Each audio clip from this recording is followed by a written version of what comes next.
Now, it gives me enormous pride and pleasure, as I'm sure it does you, to call upon, in a moment, Brian Cadd to accept his induction into the Australian Songwriters Hall of Fame here at the awards presentation of the 27th National Songwriting Contest.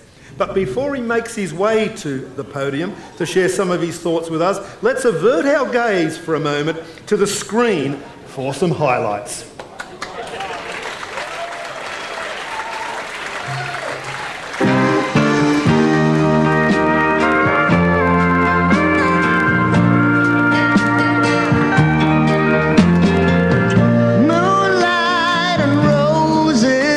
The going thing, but every time she leaves, it's gonna break your heart.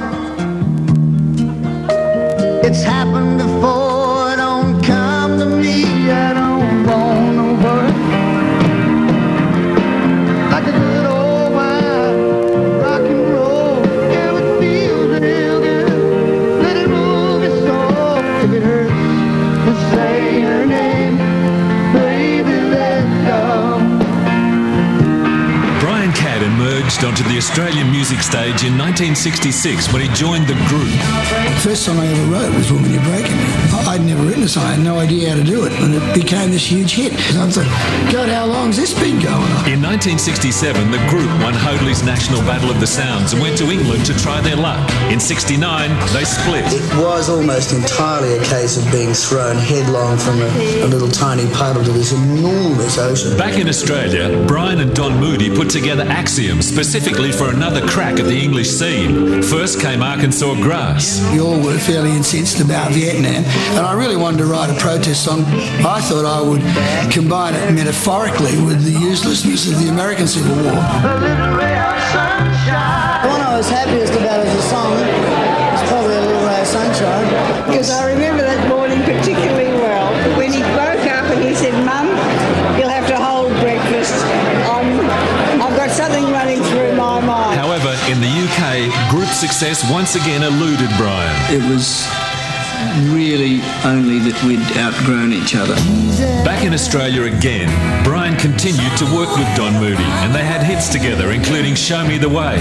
It wasn't written because either of us are particularly religious. We would be just as likely to write songs about bulldozers.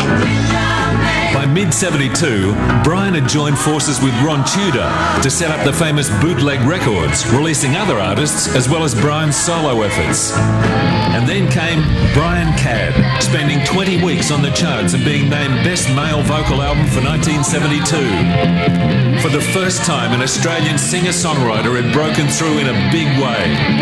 The only way we can become international competitors is to initially, perhaps, let's not lay on the kangaroos and the koala bears on them first up.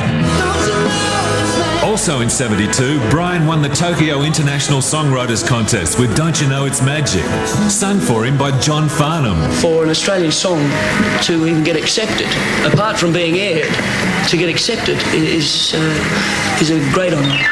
In 73, his second album, Parabram, won his second consecutive Best Male Album Award and opened the door for his own TV show.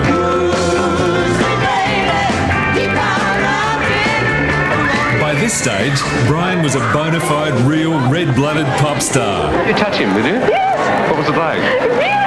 Then in 74 came Moonshine, Brian's third award-winning work, delivering one of his signature tunes that's been recorded by over 70 artists worldwide. But by later that year, Brian decided to once and for all go for it internationally. So he moved to LA and recorded 2 albums for Capitol Records. It was then he met artists who were interested in him as a writer.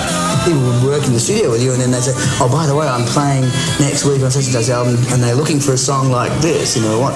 And I'd say, oh, well, well, I got a song for you. In 2002, Brian's career came full circle when he was part of the lineup of Long Way to the Top, which ended its run in Melbourne, where it all began.